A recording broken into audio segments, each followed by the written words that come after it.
natural beauty wood butter from organic Danish beeswax. That's no match for my homemade nut butter. It really does help the workflow. Ooh, done and dusted.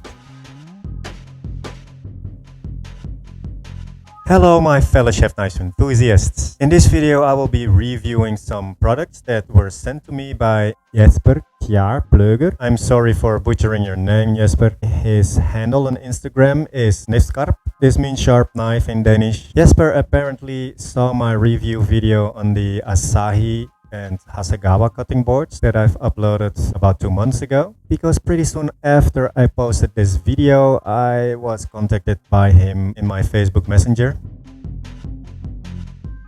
After a few back and forth messages, he decided to send me a few of his products for reviewing purposes. He makes these really nice wooden cutting boards. I don't own and use a wooden cutting board myself for a minute. I have gotten used to not using wooden cutting boards as a professional, since wooden cutting boards are forbidden for use in a professional kitchen. And although I really like the look of an end-grain wooden cutting board, I have never thought of investing in a nice end-grain wooden cutting board myself, because they can be and usually are very pricey. Very rightly so. It takes some time and craftsmanship to make one of these boards. So let's see what we've got here. Look at all this stuff. I only expected a cutting board, but look at this. Wow! He did not give me one, but two cutting boards. There are a few sticks with different colored pins at the end, which will make sense later. There's a leather strap right here, and we have a 300mm magnetic knife bar from my wall. It's like he knew I am running out of space for my ever-increasing knife collection. There are a couple of little containers with his homemade wood butter made of Danish organic beeswax. There's some pieces of rubber tube, which will make sense later too. There's some pieces of rubber mats to lay underneath the cutting board to prevent it from slipping and sliding. There are two different sized aluminum containers. Wow! Jesper really hooked me up. Thank you very much. I will only use this walnut end grain cutting board for this review video, since the smaller oak cutting board is not end grain and the bigger walnut cutting board is an end grain cutting board. That one will be a little bit kinder to the edge of your knife due to its higher softness compared with the smaller oak board. Jesper just decided to give me this smaller oak cutting board as well to show you the wood color options that he provides. Before I'll take this end grain cutting board to the kitchen, let me say something about Jesper himself first. He's a trained chef and butcher. For the past 8 years he has been teaching butchery at North Jutland's largest vocational school. He loves to spend 10 to 15 hours a week on his racing bike as well. Making cutting boards is a side hobby of his. It's not his job. At this moment he's not really making money off of it. The idea for his cutting board came to him because he saw something similar online. Jesper thought it was freaking expensive, and to his eyes it didn't even look great, so he thought, I'll make it myself. And so he did. Several people around him started to ask him, where did you get that? So he got down to business and he started making 20 of them. He sold them rather cheap and they sold out very fast, so he continued making them. Fast forward to the present. By now he only makes end grain cutting boards because they look better, and as mentioned before, they are also better for the edge retention of your knives. He makes leather straps from the leftover wood or the remains of the cutting boards. He makes knife magnets, his own wood butter from organic Danish beeswax. That's no match for my homemade nut butter. It's about time to see this cutting board in action. Let's take it to my kitchen and set it up. I just love the look of the end grain pattern. There's some really nice contrasts in color and wood grains. The natural beauty of the walnut wood is maximized by this random mosaic pattern. It's just really pretty. The pins are really easy to pull out of the cutting board and push back in. You can simply put a container between those pins and voila, you're good to go.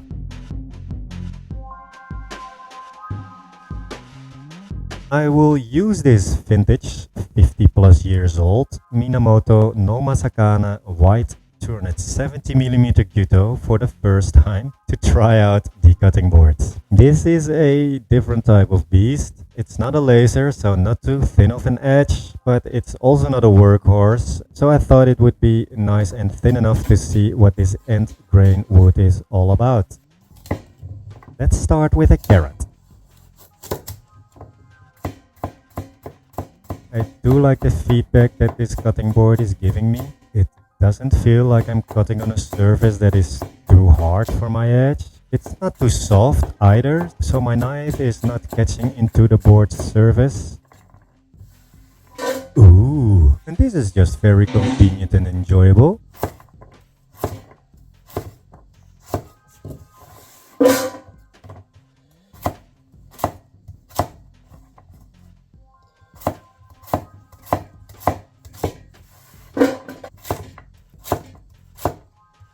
Having those containers right there next to your cutting board, it could speed up your cooking process. So you cut and you wipe very fast and efficiently. So yeah, for the workflow in the kitchen,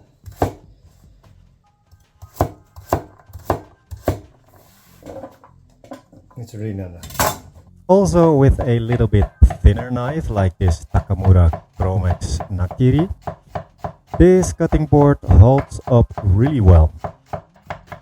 It still gives nice feedback, the knife still does not catch into the surface of the cutting board. The sound of the board is lovely.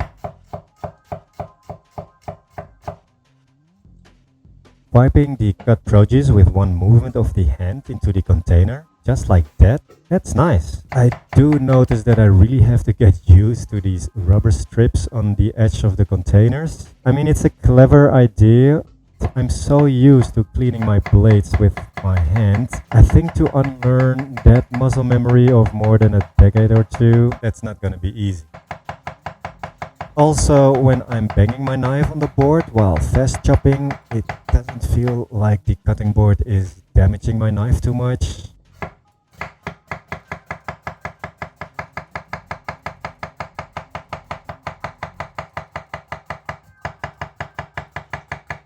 Again, it holds up really well.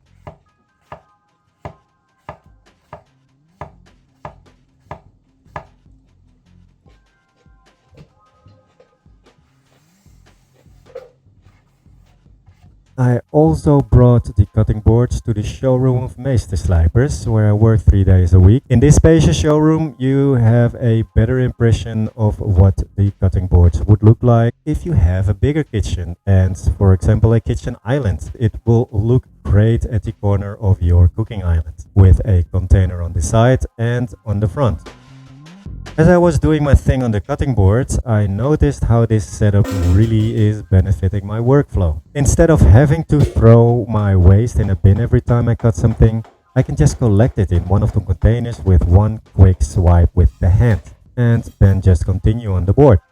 Same thing with the cut ingredients, of course. One swipe with the hand and just deposit it into the other container and move on right away. As you can see and imagine, when you have to cut several ingredients, this definitely will improve your workflow. It makes your cutting procedure more efficient, organized, and clean.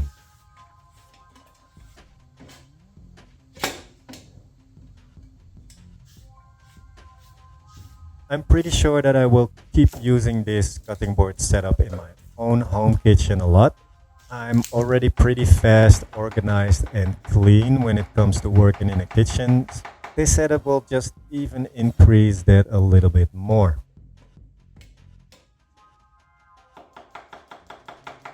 Having the containers right there next to the cutting board could save you a couple of seconds, if not minutes, during your preps. And as all professional chefs and cooks know, every second counts in a kitchen. At home, of course, it's mostly a different story, but still, it doesn't hurt to have the tools and the setup that will make it easier for you to work more efficient, organized, clean, and faster.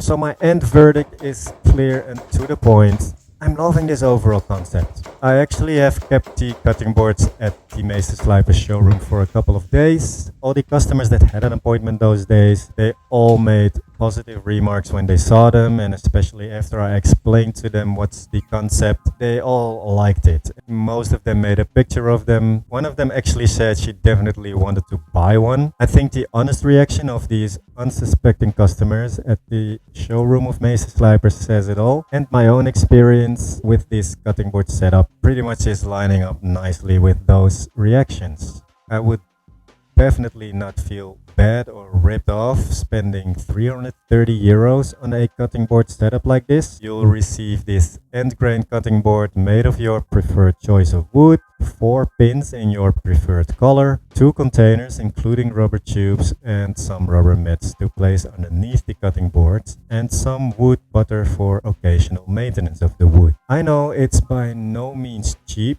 but everything you will getting for that money is well worth it in my opinion. If you are anything like Jesper and me, then you don't want to use your beautiful, fragile and expensive Japanese knives on a crappy cheap cutting board. You gotta stop doing that, people. Just stop it. And if you also want to increase the workflow in your home kitchen, then this might be the cutting board for you as well. Don't be a dumbass and spend good money on a matching cutting board setup like this. Next to these cold hard facts, how cool is it to support a guy like Jesper? You can buy any decent cutting board from a manufacturer and it will just end up on a pile of money of the CEO and other clever businessmen. All you need to do is order one of his well-made, well thought out, clever cutting board setup and call it a day. You can contact him on his Instagram. His handle is @nif_scarp. Just tell him and discuss with him what you imagine your ideal cutting board to be, and then he will just custom make it for you to fit your personal preferences and needs as much as possible. You can have something laser burnt into the wood to make it even more personal if it is a gift. I actually don't know why Jesper didn't burn Chef Nice Enthusiast somewhere on these boards. I mean, that would have hit the spot for me. In my opinion, these dot cutting boards truly connect to the love for cooking. It will be an eye-catcher in your kitchen. The added functionality is smart and clever. I must admit, when I first saw this concept, I was like, big deal, I don't need it. I've been doing without it for 20 plus years, no complaints. But after I installed it and was using it in my kitchen and the Meester Slijper showroom, it really dawned to me that it really helped with increasing my workflow. It's a small, simple, but clever details that make a big difference. It really does help the workflow by just being able to swipe everything off your board into the containers. Done and dusted. So in my opinion, the overall concept of this end grain cutting board adds great functionality to an otherwise regular end grain cutting board. It is all quite seamlessly combined into a good looking, well thought out, high quality and easy functioning creation station for your home kitchen. It sure has won a vote from me. I will definitely keep using my Asai and Hasegawa cutting boards in the professional kitchen environments and during private chef gigs. But at home, this clever end grain setup most probably will take over. I'll be the only one taking over. That was all for this video. As always, thank you so much for watching. I hope to see you in the next one. Bye, folks.